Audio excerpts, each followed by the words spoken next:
I don't believe in gut feelings. Never have. But that night, standing in our dimly lit garage, holding her bracelet, the one I gave her on our 5th anniversary, I knew something was wrong. Not just off, not just odd wrong. Like, UVE just stepped into someone else's life, kind of wrong. That bracelet hadn't left her wrist in 4 years. She used to sleep with it on. Said it made her feel like she was wearing a piece of me. So what the hell was it doing behind the back seat of my car? It was a Wednesday. I'd just come back from a late run to Home Depot because the sink in the guest bathroom was leaking again and I'd been putting it off for days. The back seat had been rattling for a week, so I figured I'd check under it for loose change or trash, maybe tighten a bolt. I didn't expect to find a delicate gold chain tangled in the carpet, clasp broken, a tiny charm shaped like a compass still hanging on by a thread. I sat there for a long time, crouched in the back of the car, just staring at it in my palm. I could still see the engraving inside the charm. You'll always find your way back. Apparently not. When I walked inside, she was in the kitchen, pretending to read a magazine. Not even flipping pages, just staring at the same one. The whole place smelled like lemon cleaner. She looked up when she heard the door and gave me that practiced smile she'd been wearing lately, the one that didn't quite reach her eyes. "You were gone a while," she said, like it was the start of a normal evening. "Yeah." I checked under the seat. Found something. Her eyes flicked to my hand. For a split second, just one heartbeat, something flickered across her face. Panic, maybe. Then it was gone. "Oh," she asked, casual as hell. I didn't speak. I just held it up. The bracelet, dangling from my fingers like bait. Her face dropped. "Not much, but enough." "You dropped this in the car?" I said, though we both knew she hadn't. I don't know," she stammered. And now the magazine was on the table, forgotten, and her hand was brushing her hair back the way it always did when she lied. "You never take this off," I said, not as an accusation, just a fact, a data point in the spreadsheet of our unraveling life. She opened her mouth, closed it again. Then she shrugged. "Must have fallen off at some point. I didn't notice." "In the back seat?" Maybe I was back there getting something." "When?" She hesitated just a bit too long. "A couple days ago. I think I left my cardigan there. You didn't ask me to move the seat. I didn't want to bother you. You hate reaching into the car like that. You say it hurts your back." I was in a rush. We stared at each other. There was something about the way she stood there, hands still on the magazine, posture too stiff, eyes too alert, like she was waiting for a cue, like she was playing a role she hadn't rehearsed enough. I didn't push. Not yet. I just placed the bracelet on the counter, turned, and walked to the bathroom with the broken sink. I wasn't ready. I needed time to think, to remember the last few weeks, to rewind conversations and replay gestures. There had been clues. I just hadn't been paying attention. I didn't want to believe that someone who looked at me the way she used to could ever look at someone else that way. That night, I lay in bed next to her, staring at the ceiling, her breath soft and even beside me. And I thought about that bracelet. Not the gold, not the charm, but what it meant. It was supposed to be a promise. Now it was evidence. Not just of betrayal, but of change. Of her becoming someone who could lie to my face and sleep beside me like nothing was happening. And me, becoming someone who'd start digging for more. Not to confront. Not yet. But to know. Because something inside me already did. The next morning, I woke up before her, something I hadn't done in weeks. I sat in the living room with the bracelet in my pocket, sipping the same coffee I always made. Only this time it tasted bitter, no matter how much sugar I dumped into it. She walked in around 7:15, wearing the same navy blue bathrobe she always did when she didn't plan to leave the house early. She looked surprised to see me up, and she tried to hide it, but her eyes always gave her away before her mouth could catch up. I looked at her, and for the first time, I really saw her. Not the wife I married, but the person she'd become. Someone careful, someone always measuring her words, someone with a hidden agenda I couldn't see clearly yet. She asked if I wanted eggs. I said no. She made some anyway. I didn't eat them. She didn't ask why. We spent the next 45 minutes dancing around each other like two coworkers who hated each other's guts, but still needed to get the project done. I went upstairs to shower and found her towel hanging on the door. Not unusual. What was unusual was the smell. It was her perfume, but not the one I knew. This was stronger, sharper. Something new. She'd never mentioned switching. I didn't ask. I just noted it, like a detective who didn't want to tip off the suspect. Later that day, I checked the back seat again. I pulled up the carpet, looked in the corners, under the seats, even inside the side pockets. I wasn't sure what I was looking for, but it felt like I had to look anyway. That's when I saw it, a receipt, folded and stuffed deep in the corner. Gas station, 2 towns over. Timestamped for Monday, 11:32 a.m. That was odd because Monday morning she told me she was going to the dentist and her dentist's office was 15 minutes in the other direction. I put the receipt in my wallet and didn't say a word. That evening, she was in the mood for a movie. Something light, she said, to relax. I agreed, though I didn't watch any of it. I kept staring at her as she laughed at all the right moments. Made the same comments she always made about how actors looked older now, how Hollywood was running out of ideas. I responded the same way I always did, nodding and smiling, acting like I was there. But inside, I was still staring at that receipt. I kept thinking about how calm she looked, how practiced. I wondered if I'd ever been like that, lying and making it look natural. The next day, I left work early and drove to the gas station on the receipt. I didn't have a plan. I wasn't even sure what I thought I'd find. I just knew I needed to see it for myself. I needed to stand where she stood and understand why. It was one of those places with a little diner attached, the kind where truckers and locals eat breakfast together. I walked in, ordered a coffee, and sat by the window. After 20 minutes of pretending to read the menu, I asked the waitress if she remembered seeing a woman matching my wife's description on Monday. I didn't expect her to say yes. I just hoped she wouldn't say no. She thought for a moment. Then she nodded. Yeah, I remember her. She was with a guy? Sat in that booth near the back. Ordered coffee and hash browns. Stayed about an hour. I kept my face still, thanked her, and tipped her $10 for the answer. Then I sat there for another 20 minutes, just staring at the booth. The upholstery was torn in one corner, stuffing poking out. I wondered if they talked about me while they sat there. I wondered if he knew I existed. That night, I didn't ask her about it. I waited. I watched. I took a shower and sat on the bed with a book I wasn't reading while she folded laundry and talked about her day. She didn't mention the gas station. She didn't mention any man. She just kept going on about work and how one of her coworkers was annoying her lately. I nodded in all the right places. Around 10:30, she went to bed. I stayed up. I walked around the house in the dark, not like some kind of ghost, but like a man who suddenly didn't know where anything belonged anymore. I looked at our pictures on the wall. Our wedding photo. The one from our trip to New Orleans. Her smile in every single one. I couldn't tell if it was fake. Maybe it had always been.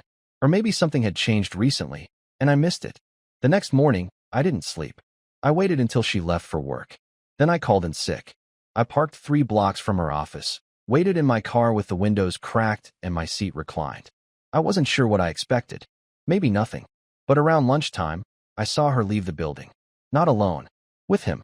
He was taller than me, dressed casually, confident in the way only people who don't fear consequences usually are. They didn't touch. They didn't look around. They just walked together, too close, too familiar. They got into his car and drove off. I didn't follow. I didn't need to. I had seen enough. When she walked through the door that evening, everything about her looked the same. Hair still neatly tied back like always, phone clutched in her hand like a second limb, keys dropped in the bowl by the door with that same casual jingle. She smiled like nothing had changed, like she hadn't spent her lunch break in another man's car, like I hadn't sat in a parked vehicle just blocks away watching it happen. She walked past me on the couch, kissed me on the head without hesitation, and asked how my day went. I answered with the most neutral voice I could manage, told her it was slow at work, and she responded like she believed it. She went to the kitchen, opened the fridge, and asked if I wanted takeout since neither of us felt like cooking. I told her sure, same place as usual. She called it in like she always did, using her phone like it hadn't helped her lie to me all month. While she waited for the food to arrive, she sat down across from me and started scrolling through the television menu, asking if I wanted to watch anything. I told her to pick whatever she wanted. I wasn't in the mood for anything specific. She settled on some show we'd already seen a dozen times. Halfway through the episode, I paused the TV. She looked at me, confused, like I'd just done something weird. "What's up?" she asked, her voice light, too casual. "You went out for lunch today." She blinked. "Yeah, I do that sometimes." "You went with someone." Her eyes narrowed for just a second before she covered it with a fake smile. "A client. We met to talk about one of the contracts." "He drove you there?" Yeah, he picked me up. It was just easier. You didn't mention that. I didn't think I had to. It was just lunch. You had time to mention your coworkers' annoying jokes, but not that a man picked you up and drove you off for lunch. She sighed and leaned back. Are you seriously doing this right now? I had a long day. I don't want to fight over nothing. I saw you. Her body went still. She didn't flinch, didn't speak, just stared at me like she was trying to figure out if I was bluffing. I sat outside your office. I watched you walk to his car. I saw the way you looked at each other. She dropped the remote. You followed me. No. I watched. That's different. You're spying on me now? Stop changing the subject. Just tell me the truth. She stood up, walked to the kitchen, then came back with her arms crossed. Fine. His name is Darren. He's a contractor we've worked with a few times. We've gotten close. We talk. Just talk. At first, yes. And now? She looked away. I need to know, I said louder this time. You owe me that much. She sat back down slowly, then stared at the floor for a long moment. We've met a few times. It wasn't planned. It just happened. How many times? I don't know. How many times? 5. Maybe 6. You slept with him? She nodded. Once, like she was afraid if she moved too much it would all come crashing down. I felt it hit me, but I didn't show it. I kept my voice steady. Why? She looked at me then, finally, really looked. Because I was tired of feeling invisible. You're here, but you're not. You stopped noticing me months ago. I've been here. Every day. Physically, yeah, but not really. And you think sneaking off during your lunch breaks to screw someone in his car is the way to fix that? No. I just didn't care anymore. I stared at her, trying to understand how she could say that with so little emotion. You didn't care? I was angry. I was bored. I wanted to feel something again. I don't know. You didn't think I'd find out? I didn't plan anything. I didn't even know it would go that far. You wore the bracelet that day. She looked down. Yeah. Then why was it in the back seat of my car? She didn't answer right away. Then she said, we met up near here once. I didn't want him picking me up at the house. I took your car that day. I shook my head. You used my car? It was just once. I didn't mean to leave it there. That's what you're sorry for? Leaving the bracelet. I don't know what else to say. I trusted you. I know. No, you really don't. She didn't argue. She didn't beg. She didn't cry. That was the worst part. It was like she'd already mourned the whole thing weeks ago. She'd had her moment, somewhere in a parking lot or a cheap motel room, and now she was done with it. And here I was, just starting to bleed. After the conversation ended, we didn't speak for the rest of the night. She went upstairs around 11, and I stayed in the living room until the sky outside turned gray. I didn't want to sleep near her, didn't want to hear her breathing like nothing had changed. The room felt heavier than usual, not because of anything dramatic, but because now I knew everything and couldn't unknow it. The walls weren't different, the furniture hadn't moved, but the entire space felt like it didn't belong to me anymore. I couldn't sit still, so I started moving around, checking drawers, cabinets, every shelf. I wasn't looking for anything in particular, but I needed to touch things, handle them, remind myself what was still real. I found 2 receipts folded together in her desk drawer, both from the same hotel, 2 towns over, both dated on Mondays when she claimed she was swamped with work. One of them even had a note scribbled in pen on the back that said Room 203, 1145. I kept both. In the morning, she came downstairs acting like the night before didn't happen. She made toast, boiled water for tea, and asked if I wanted anything. I told her no. She sat at the table and ate in silence, scrolling through her phone, and I just stared at the back of her head. I couldn't believe I used to look at that same view and think it meant comfort. When she finally finished and stood up to grab her coat, I said, "Don't come home tonight." She froze, her hand still on the hook by the door. "I'm serious," I continued. "Go to your sister's, a hotel, I don't care where. Just don't come back here today." She turned around slowly. "Are you kicking me out? I need time to think without you around. So I don't get to say anything else?" "You said enough. 6 times you said. Might be more. Doesn't matter. I didn't mean to hurt you. You did anyway." She looked like she wanted to argue, but something stopped her. Maybe she realized it was useless. She nodded once, grabbed her bag, and left without another word. The house was quiet after she left. Not peaceful, just silent. I sat on the couch again, took out the hotel receipts, and stared at them until the numbers started to blur. Then I called a friend of mine, someone who owed me a favor. His name's Connor, and he works in IT security. I didn't want to do anything illegal, just needed to know what kind of messages were being exchanged between her and Darren. He hesitated, said it was a gray area, but eventually agreed to look into whatever public data he could find. He asked for some basic info, and I gave it to him. By the afternoon, he called me back. Found something, he said. Not much, but enough to piss you off. What is it? Reviews. Hotel reviews. He left one for the same place that matches the dates you gave me. Left it under his real name, which is stupid. What did he say? Connor read it out loud. Clean rooms, discreet staff, perfect for midday escapes. And then there's a response from management thanking him for his frequent visits.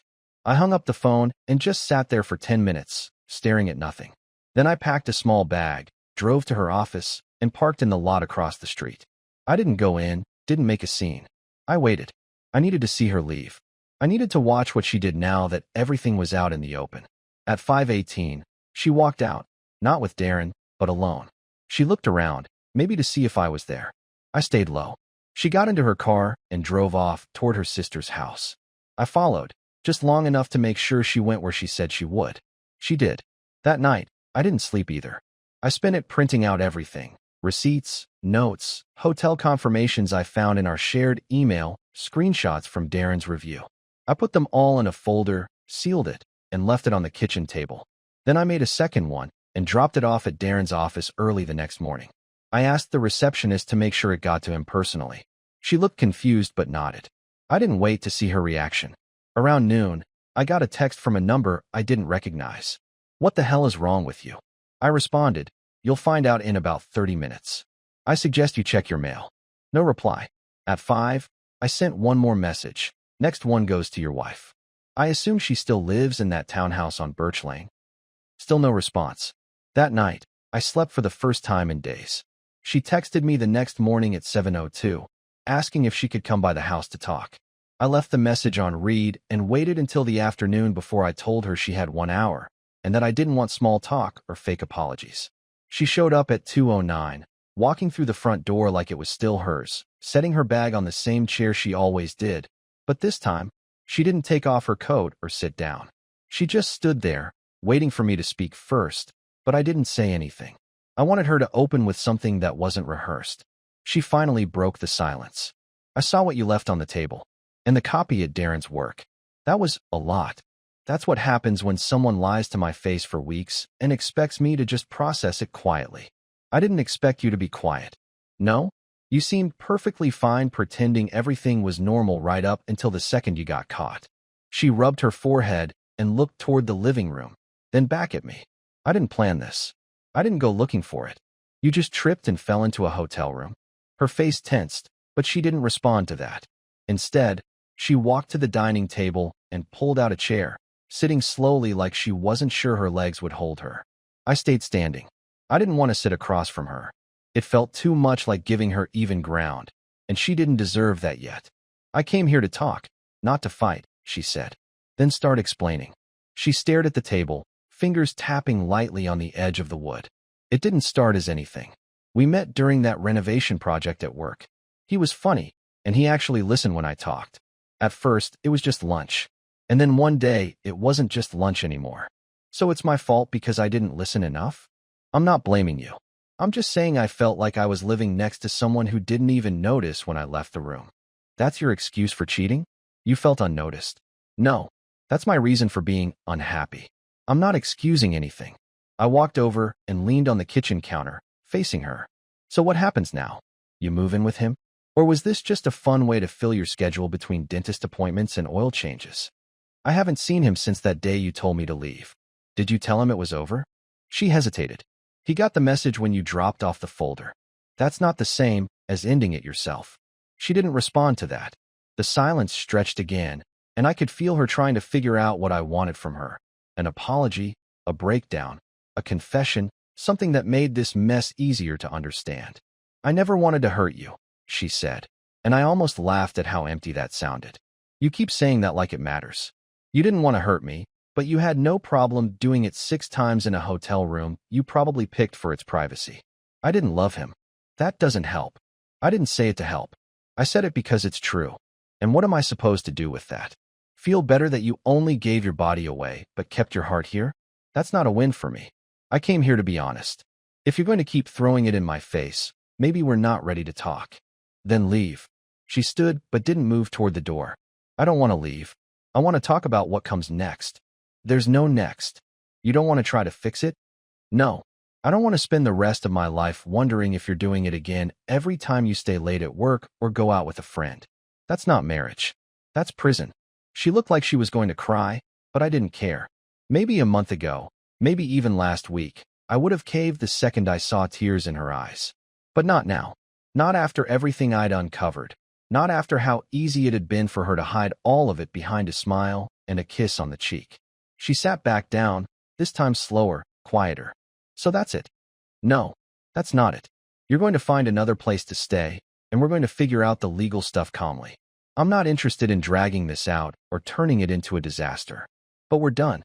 I don't want counseling, I don't want forgiveness sessions, and I don't want to play pretend in front of our friends and family. You made your choice. Now I'm making mine. She didn't respond right away. When she finally spoke, it was barely above a whisper. Okay. After she left that day, I didn't move for almost an hour. I stood there at the kitchen counter, staring at the chair she'd sat in, trying to understand how it had all ended up here. I didn't feel relief or victory or even sadness anymore. It was something else, just an emptiness that had weight to it, like a space where everything used to be and now wasn't. Over the next few days, I started making lists. Not emotional ones or anything symbolic. Real, tangible lists. What bills were in her name, what accounts we needed to close, which drawer still had some of her things in it. She sent a text 2 days later asking when she could come pick up the rest of her clothes.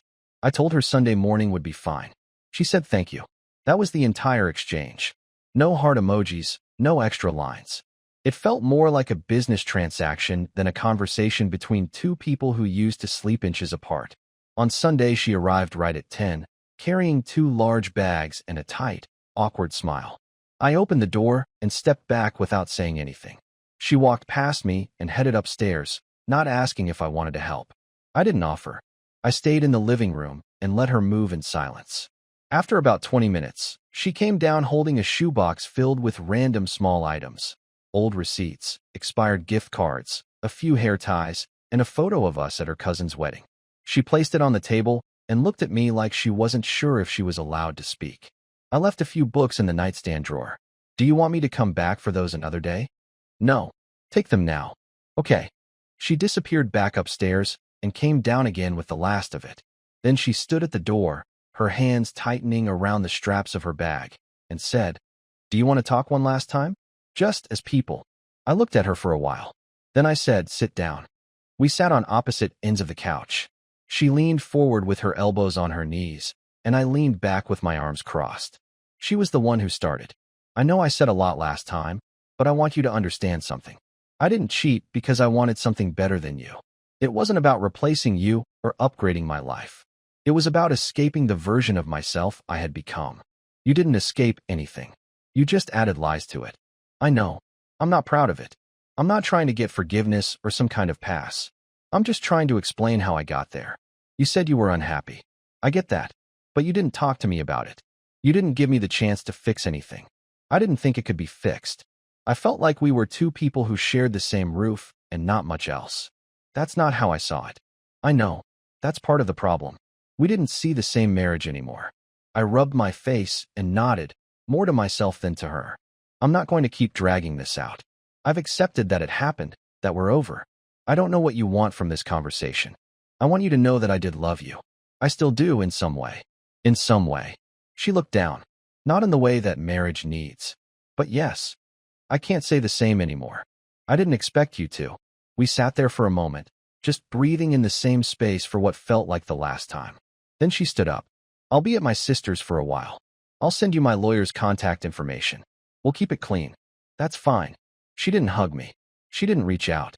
She just nodded once, walked to the door, and left. And that was it. The next few weeks were quiet.